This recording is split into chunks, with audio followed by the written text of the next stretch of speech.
Hi, everybody, and welcome back to another episode of the Navs Effect podcast. I'm your host, Naveen Gaglani. Joining us today on the pod is FIBA broadcaster Josh Bett. He's coming on to talk about some of the current states of different parts of basketball in the Philippines, some college, some PBA compared to Asia at least, and also what's going to happen for the Philippine national team when we get to the FIBA Asia Cup that's slated to take place in August. So a lot of basketball, obviously, this time of the year, Josh. We have the NBA Finals just about to end. We have the NBA Draft coming up, and then we have NBA Summer League, free agency, all of that. We got the PBA Philippine Cup playoffs starting the same day we release this episode, actually, Wednesday, June 18. And traditionally the Philippine Cup Conference has been the most popular of the PBA because it highlights the local talent that we have over here. Some foreign talent as well, we should mention. And then college off season means that we're going to get close to the college basketball season. We also have FIBA coming up, like I said, in August, and we have other basketball around the world. The ASL is going to come eventually. We just had the BCL where Morocco competed. So a lot of hoops, but I want to focus right now first on the Pro League in the Philippines. And I want to talk to you in particular because you have experience and knowledge of the international basketball scene, particularly in Asia. I think fair to say, Josh, that even as, recent as 25 years ago, the Philippines was the premier basketball league in Asia. It was the top. I mean, I know that China had some stuff going on for them, same with Korea and Japan and the others, but in terms of popularity, marketability, PBA was maybe at that point number two in the world next to the NBA. I'm not sure about what the Euro situation was at that time. Maybe better than quality of competition probably better than the PBA, but in terms of popularity and just the long-lasting tradition, how long a league had been around, everyone knew who the PBA was. Back then, college players would play out their 5 years of eligibility and then go straight to the PBA. But now things have changed, right? Korea's caught up, Japan has caught up. We even had a guy named Leon Ramiro who played for De La Salle now in Vietnam playing in the VBL. I feel like eventually Taipei is going to open up as well. And I think it's only a matter of time before we see Filipino talent in China or Europe. Who knows, maybe in the NBA one day. But safe to say, the PBA is just not the cream of the crop anymore, particularly for the younger generation. And that's what I want to hit on here because the younger generation are the people coming up as the next batch of sports fans over the next decade or so. And even in the country itself, the PBA suddenly has a lot of competition. You have the college leagues, like I mentioned, gaining popularity. You have volleyball gaining popularity. Now more than ever, Filipinos have access to the NBA and other international basketball competition. So it's not like the PBA's competition for eyeballs and viewers, basketball fans, it's just limited to them. No, there's more to consider there. And some of the young talent, some of the best young talent, like I mentioned, they're not just thinking about sticking in the Philippines. We had one guy, Arvin Tolentino, who was on pace to contend for the PBA MVP award this season had he played this conference and decided, I want to see what I'm capable of doing in Korea. Now, there are many reasons why these players decide to do that. We're not going to get into it because there have been other discussions that have gotten into it. I want to ask you first to start this discussion from someone who obviously has interest in what's happening in Philippine basketball, but also someone who studies how other countries do their respective basketball leagues and culture. What stands out as the pros and cons for the PBA? That's a very long question. That's a very good one as well. I mean, the PBA is very unique. Three different conferences: Governors Cup, Commissioners Cup, and there's one they're playing right now, as you alluded to, the Philippine Cup. And I kind of like how there are three conferences. I think it's unique. I think also you keep the same batch of domestic players throughout three conferences over, I think, what is it, 10, 11 months in total if you put three conferences together. Um, Philippine Cup's quite interesting because that's where you get to see the best players from the Philippines perform. In every professional league, there's always a two import rule, three, four, five, whatever it is. In the UK, we had six last year. Um, so that is a pros. There's always basketball. The cons to it. And this is not just PBA. This is what because you mentioned what is second best to the NBA in the world. I always categorize it by NBA is on one side of the Atlantic, and then on below them, and then obviously to the other side is international basketball. And what Europe has always done since God knows how long it's been. They've always had continental basketball. Historically, it was known as the FIBA EuroLeague.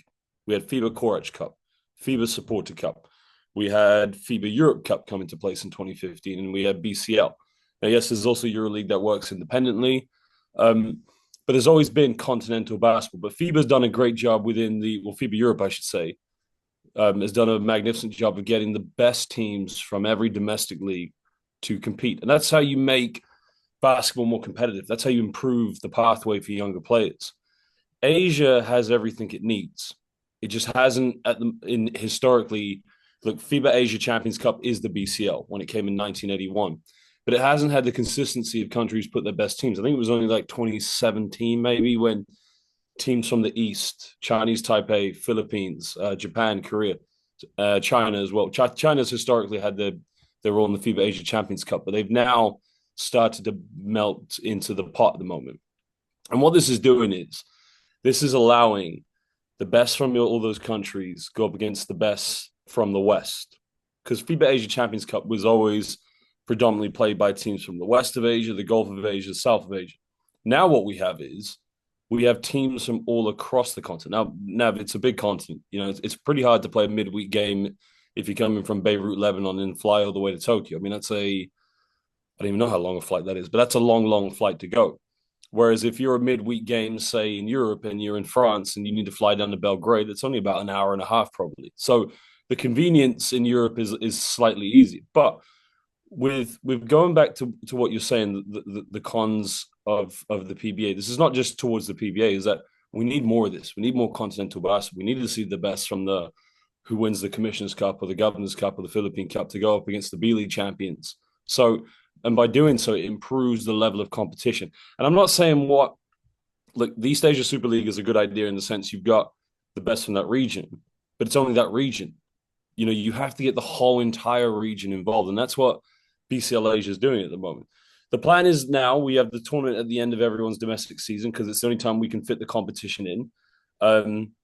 Maybe there's ideas, room for growth on that. I'm not quite sure at the moment, but it's right now you're just planting the seeds because after this we have the FIBA Asia Cup. Now FIBA's done a magnificent job of putting windows in, allowing national teams to come together to see what talent they've got, play over the course of 3 windows, and try to progress and qualify.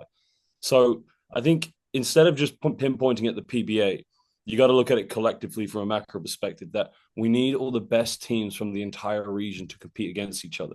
And I would even go as far as, listen, maybe not even just the best, get the best two, best three, make it a long season tournament where, you know, at one point PBA Philippine Cup champions are traveling to, I don't know, let's say Jakarta to go up against the IBL's third place or something. You know, the more competition you have, the better it strengthens the level of play. And this is so important because Morocco in the quarterfinals were really one quarter away from just holding on and, you know, making it to semis. Can you imagine what that would have done in terms of exposure to not only Morocco bolts across the globe, but exposure for this competition within the Philippines? Because now you have a team that's competing in the medal stage. So overall, I will repeat myself. We need more of this continental club competition. It's good for the game. It's good for the grassroots, and it's just overall better for the game of basketball. Obviously, the first thing that people will think of, because, well, in part, it also entered my mind right away, is scheduling conflicts, right? Yep. You hit it, right on the head when you said that the PBA is really a 10 to 11-month season because you got three different conferences. And those who have followed the national team program for the last decade or so, that's been a common theme that's come up, right? How do you expect to compete at the highest level of international play when you're following a team building structure that's designed only for a powerhouse like USA Basketball to win with? Because what the Philippines has done for a long time has been the USA Basketball formula, albeit not as good. USA Basketball before an Olympics, before a World Cup, when the NBA players join the tournament, they come together maybe a month and a half before the tournament starts. They'll play some scrimmages, they'll do a training camp in Las Vegas, they'll put all the talent together, and then that is going to help really dictate whether or not they win a medal or not. Most of the time they do because they're USA and because the talent superiority, that athleticism have always been the deciding factors until maybe the last, I would say, decade or so as well, right? For the longest time, USA won on skill and talent and athleticism, and then the rest of the world started catching up with system, passing, basketball fundamentals, training. But a lot of these international teams compete with the USA in that way because their national team players, their national teams have been together since their youth years. They've played with continuity, they've played with each other, they have a schedule year round and when they come together and compete in tournaments. And the Philippines, you see sometimes different tournaments, different lineups. Not it was only when Tim Cone arrived last year for the qualifiers in Latvia that they try to start this continuity of having the same guys on the team and have them work together for a consistent period of time so you give yourself a better shot against superior competition. So, with all that said, obviously the Philippines will never match USA in terms of talent and athleticism and roster construction. So, is it fair to say that for the Philippines to ultimately find success in international play, the only way to do that is to follow more of the European format and the other international format where you come together for a certain point in the year, you build that continuity, you develop with the same roster year in, year out? Yeah, and I wouldn't call it a European format. I'd just call it an international format because go back to 2004 when the USA went to the Athens Olympics and they brought, Tim Duncan, Allen Iverson, I can't remember names off by heart, Chauncey Billups. They had a LeBron, good Wade, LeBron Carmelo. James. Yeah.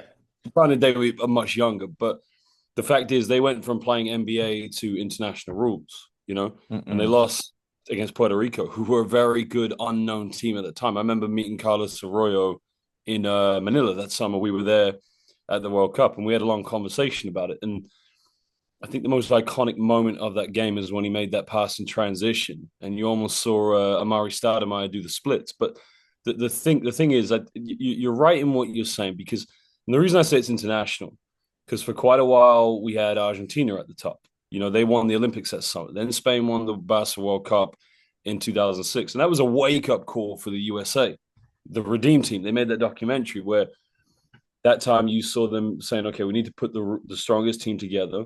We're going to bring in not only LeBron, we're also going to bring in Kobe. And going back to your thing you've said, basketball is all about progression, room for growth.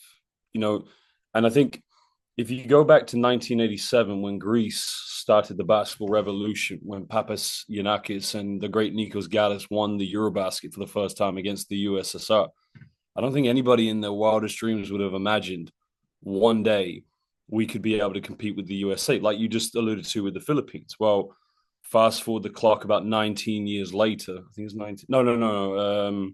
Yeah, 19 years later. Excuse me. Is it 19 years? Yeah, 19. Sorry, my mathematics is off now. 2006.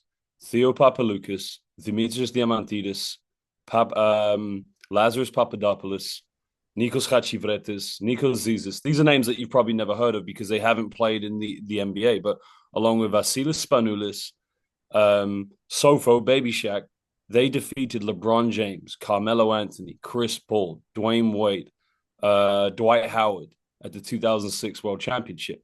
Why was that? Because they all played on the top Greek teams that played in FIBA EuroLeagues, that played in FIBA club continental competitions, that played in more Eurobaskets, more World Championships. And the legacy of what was built in 1987 is, hey, we've achieved something. Let's push further. So when you have the best of the best playing against each other, where it's club or international, the pathway develops. And I think we see it now through the next gen hoops. You're seeing each country really trying to identify key talent, put their key talent on the world stage, really, harness that talent, give them a plan for progression. Who knows, 20 years from now, could the Philippines at some point at a FIBA World Cup or an Olympics compete against the USA? Time will tell, but it all be down to what is achieved now, what work is put into it. So anything is possible. I like the thought of anything is possible. Now, for the longest time, the Philippines, particularly their basketball fans, a crazy, crazy fan base, a lot of aficionados, have felt that we should always compete against the best of Asia. Like, it's disappointing if the Philippine team is not in the conversation of winning gold in Asian basketball tournaments, which for almost a decade now has also included our Oceania region, New Zealand and Australia. New Zealand and the Philippines are going to face each other again come August, and that's starting to be a rivalry in of its own. It elevates the level of competition because these two teams are talented teams with rich, storied programs themselves. But for this thought practice I want to do now, let's take New Zealand and Australia out of the picture first and bring it back to just Asia. You have watched a lot of Asian basketball. You have seen a lot of talents from different countries in Asia play in organized basketball leagues, whether that's FIBA or their mother leagues in their own countries. Would you say that the Philippines, in terms of developing raw basketball talent and ability, just basketball talent and ability, taking out the results and the coaching and the teamwork, taking those out of the question, should they rank the best in Asia in terms of local talent? Because if you look at some of the talent that has come out of the Philippines lately, Kevin Kimbao, Carl Tamayo, just some of the younger guys to mention, Dwight Ramos, Kaisoto, AJ Edu, Scotty Thompson, Junmar Fajardo. I can go on and on. Now, I get that some purists, shall we say, will argue, but they're not really Filipino. Some of them are Phil foreign, so it's like an unfair advantage. But like for this thought practice, we're gonna count them because they're FIBA eligible. So given that, would you say the Philippines in Asia is number one in terms of developing just talented and extremely able basketball players? Tough question because you have to look around. I think we need a statistician to prove that one. You need to put numbers together, and like I said, I think the purists will definitely have their strong opinions. They're up there. They're definitely up there because look at the likes of Korea. We had Lee Hyun Jun come out in the window of the Clark City bubble back in 2021. Many people were doubting, he's going to go to the NBA. That didn't quite materialize, but still, he's had a magnificent career. Briefly played in the B League. He was in the NBL. Japan is there. Hansen Yen or Yen Hansen, I forgot his name off by heart, the 7 foot Chinese kid who is now in the NBA combine trying to make it into draft. He is probably the most elite talent I've seen out of China in a very, very long time. Maybe in terms of quantity, maybe because I follow Philippine basketball, we're seeing a lot more. I mean, look, Kyle Tamayo winning the KBL championship with the LG Sakers, that's monumental. Kai Soto as well is probably now the best big in Asia. Unfortunately, he's injured. We don't think he's going to play, or we don't know if he's going to play at the Asia Cup. But that question, you and I would probably have to sit down with a glass of scotch and maybe with a very intelligent statistician to put the numbers together. But yeah, it's up there. Look, what I've always liked about pathways and development in the Philippines, you have the high school system that leads into the UAP, and we all know how close I am to everybody at Antoneo, whether it be Tab Baldwin, um, Sandy as well, but most importantly Enzo Flo. So I get the scoop on a lot of things. And last summer at the Under 18 FIBA Asia Cup, which was in Jordan, there were some talented players, but you could see probably where they just hadn't had the experience of playing against players outside the Philippines. So you can identify talent, but you need to put that talent to the test by playing against the best of the rest. So to answer your question fully, it's up. Philippines are up there, definitely up there. The last few years, we've seen an influx of Filipino American basketball talent join the NBA. Jalen Green was, I believe, a number three overall pick just a few years ago in the 2020 NBA draft or 2021. Might have been second. I'd have to double check, but he was definitely in the top three. He's still playing with the Houston Rockets. He's not an all-star yet, but we've seen stretches of him being a capable NBA player. We have Ron Harper Jr., who is part of this year's draft class and the early favorite to go number two to the San Antonio Spurs, a second overall draft pick, which is incredible because if you watch his highlights, watch the way he plays, you can see the makings of a future NBA star in this regard. Obviously, Jordan Clarkson has won a Six Man of the Year award in the NBA. He's had playoff runs with the Utah Jazz. He has played for the Gilas national team as well. And I'm sure there are a few more Philam talents over the years that are worth mentioning. compared at least to the NBA I watched growing up, the 90s, the 2000s, you didn't hear a lot of Phil Am talents playing in the league, right? But now in the 2020s, we're at the point where you can at least count with one hand how many there are. So naturally, the progression is okay, when will there be a full-blooded Filipino talent playing in the NBA? I don't think we're gonna get there maybe in the next 3 years. Probably not the next 5 years. Maybe in the 2030s.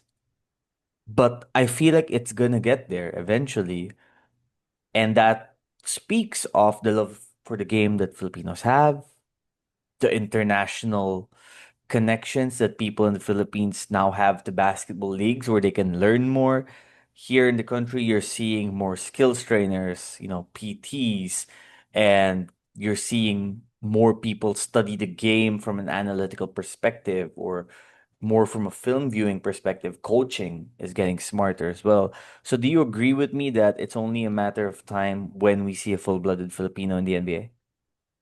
I mean, yeah, possibly. I mean, I think a lot of people expected Kaisoto to go. I think I've always said if Kaisoto was just injury free for 3 seasons, injury free, because, and that's not saying he just picks up injuries as a criticism towards him. He's carrying a very big body and, he's a very physical player himself and he does take a lot of hits. But I always felt for some reason in my mind, especially when he moved to Yokohama, he's not far away.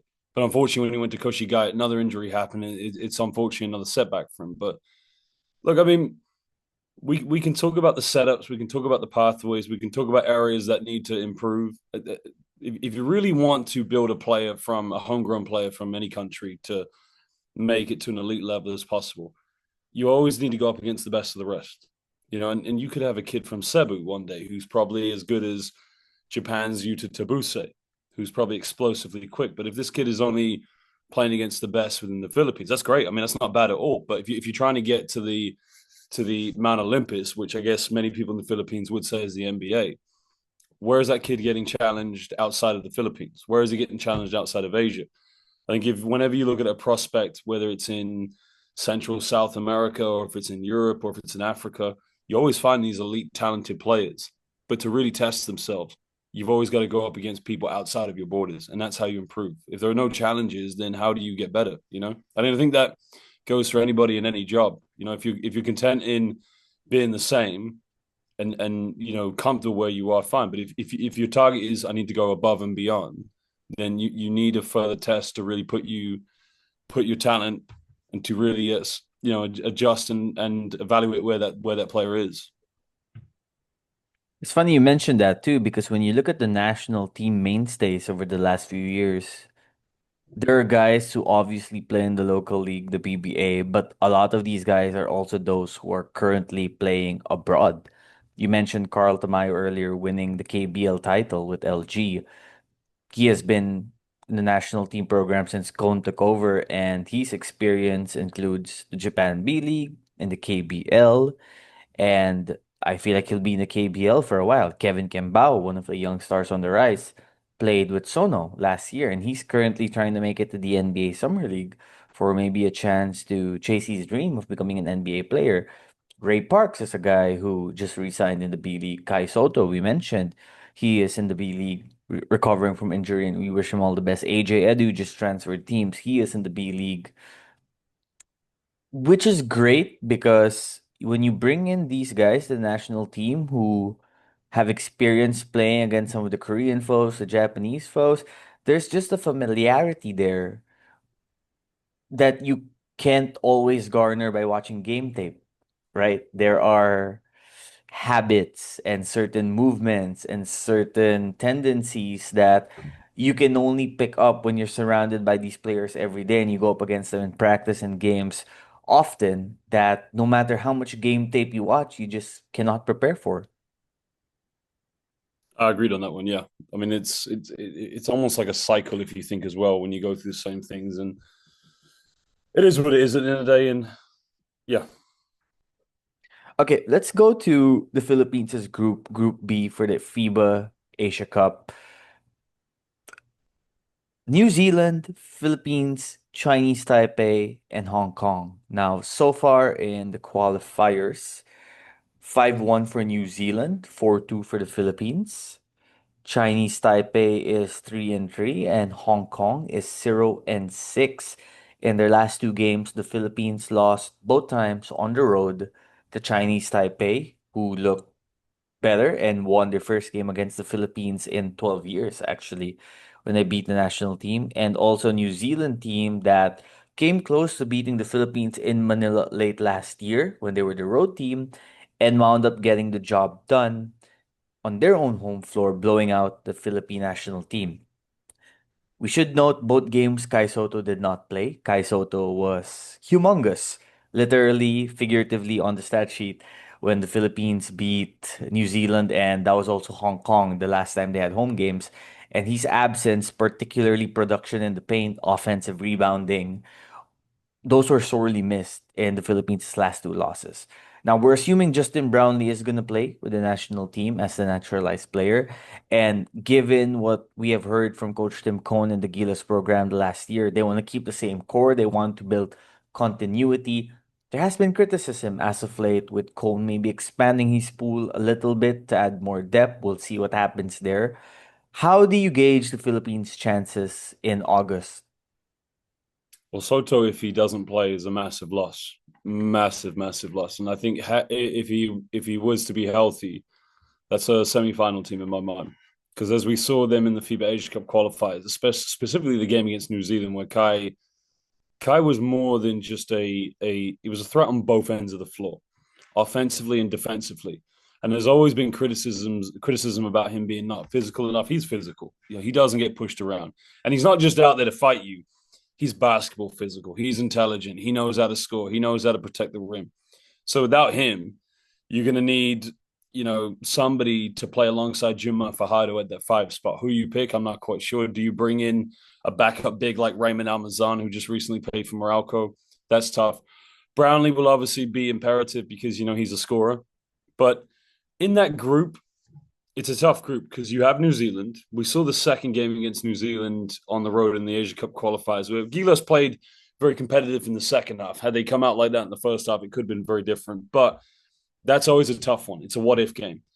Chinese Taipei will be such a massive game. Now, they're going to be out without one of their star players, I believe, who rolled his ankle at BCL Asia, Lu Cheng. He may be back. We don't know yet, but hopefully he is. But we know how Chinese Taipei are. They're very, very talented. Oh, God. One player, Ray Chen. He's one of the best point guards you're going to find within that zone of Asia. He played with Guangxia and won the CBA championship. So that will also be a tough game. Iraq are competitive, but I would probably imagine Gilas will be favorites going into that game, respectfully. So it all comes down to the fact is, how do they match up?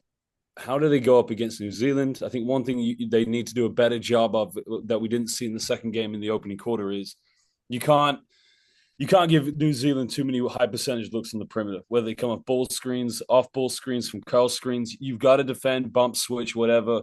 And I feel that New Zealand are a perfect 1-5 switching team. So any offense you try to go out, they have no problem switching right away. And I think that was always going to be the tough part for the Philippines if you have, say, Juma Fajardo, who's going to struggle to switch on a point guard off a ball screen or an area that help is needed, which did open up the floor for them. But Philippines have got to look back at that game where they played in Auckland, try to identify key areas they need to improve, try to be a little bit more clinical in transition, a little bit more hungry to get fast break points, and they've just got to go after it.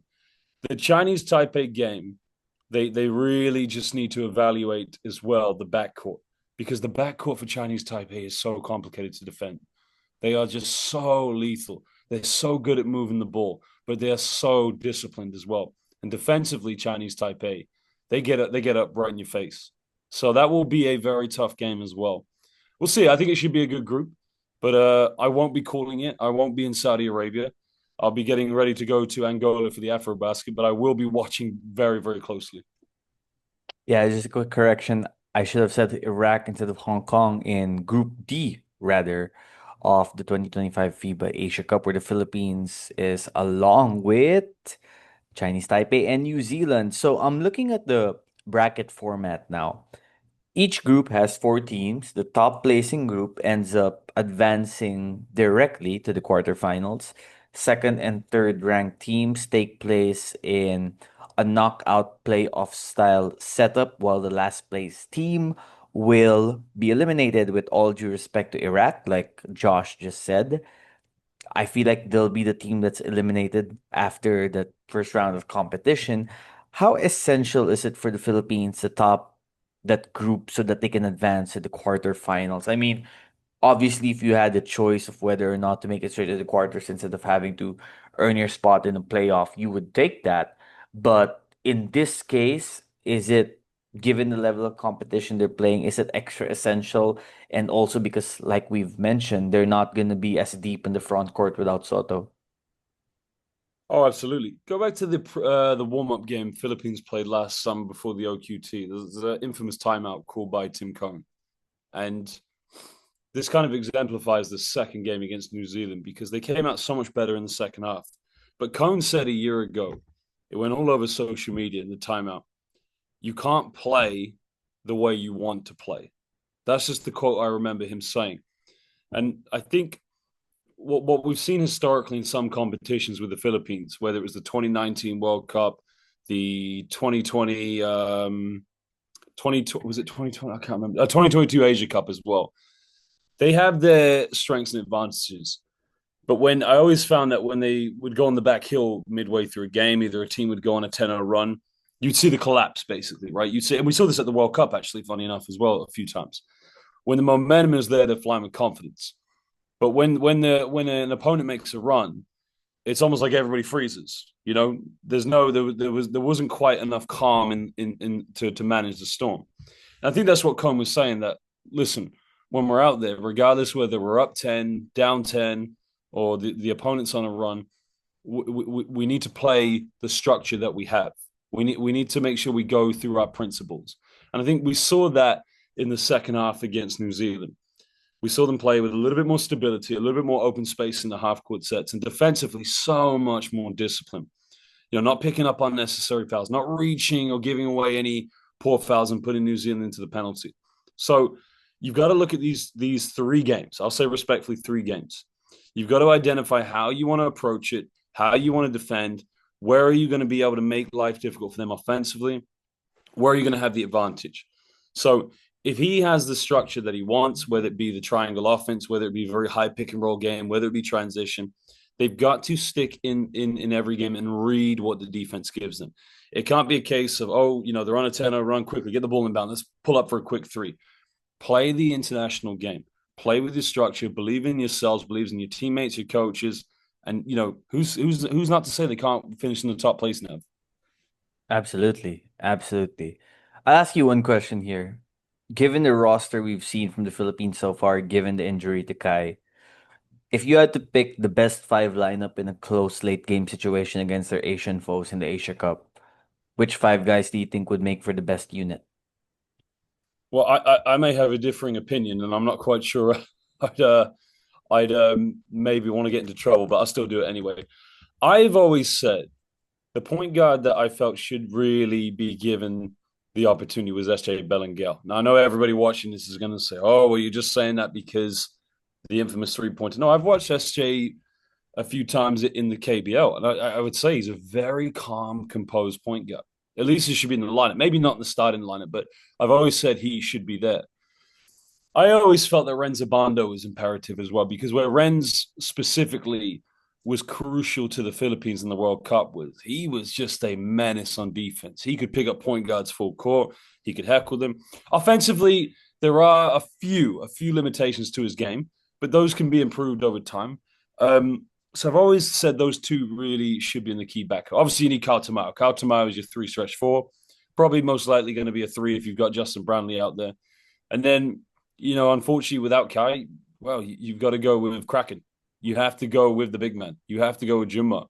And Juma has been in my mind, just an outstanding representation and ambassador for Philippine basketball. You know, does he offer the same offensive impetus as a Kaisotos, possibly not, but that would also be my starting five. Again, I know I've done two videos already on Gilas's greatest starting five. Coach Clive and me have had different opinions on who we pick, but Dwight Ramos as well. Ramos is probably your starting shooting guard, but I'd like to see someone like Renzo Bando be a backup to him, I guess. Because Dwight is arguably now within this pool within East Asia the best shooting guard for the Philippines. So my five, I would go Justin Brownlee. By the way, do you want to take a guess what Justin Brownlee's plus minus is for the six qualifying games of the Asia Cup so far? You got to tell me because I never look at that stat. Plus 76 in 191 minutes.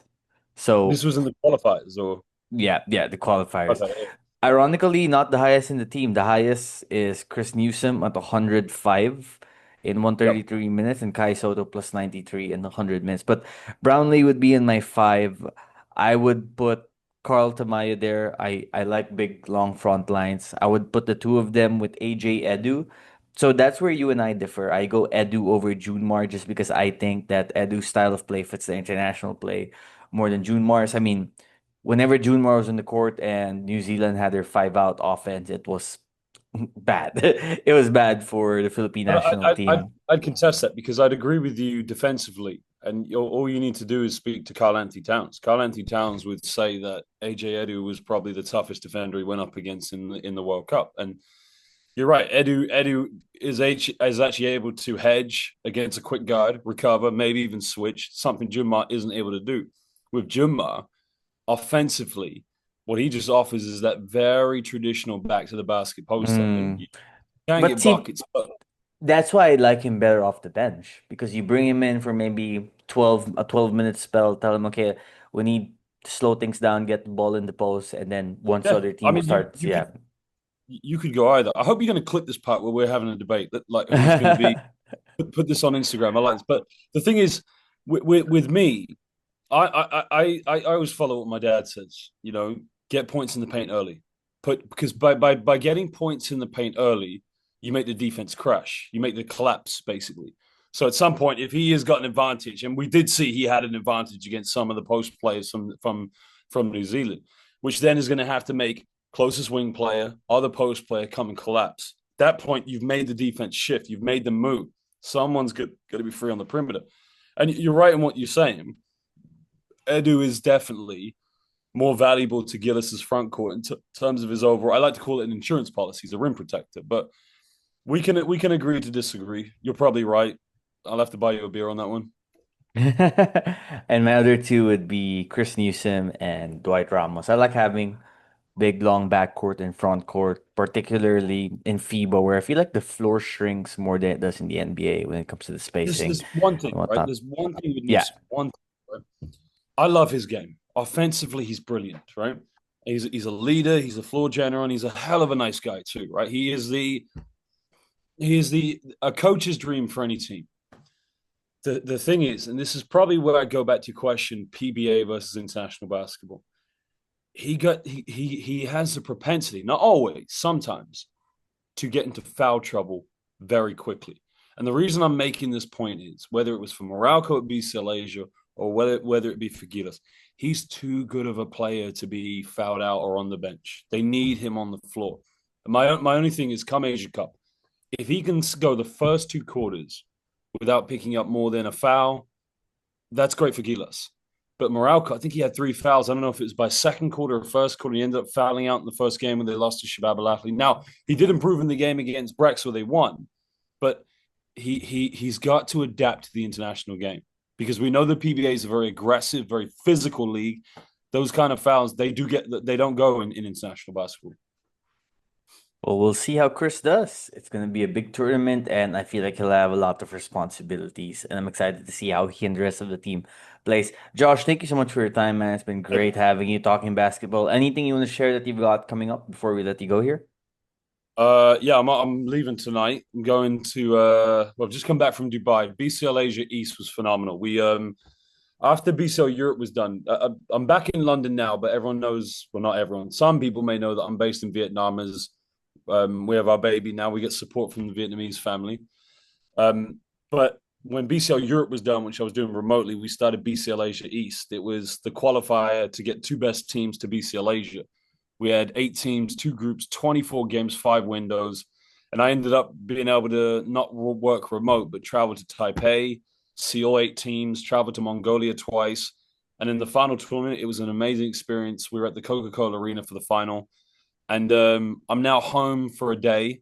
Well, it's been 2 days. Now I'm going to women's Eurobasket tomorrow, back to London after that, then back to Vietnam for a month, and then back to London in August. And then I've got Afrobasket in Angola. And then when that's finished, straight to the Eurobasket. So Luka Doncic, Wembanyama. It's been a great summer. Sounds incredibly exciting. And I can't wait to see what you're going to do with all of that. And I'm sure many will be excited to hear your work. Josh, thanks for joining. See you around, bro. And best of luck. Safe travels.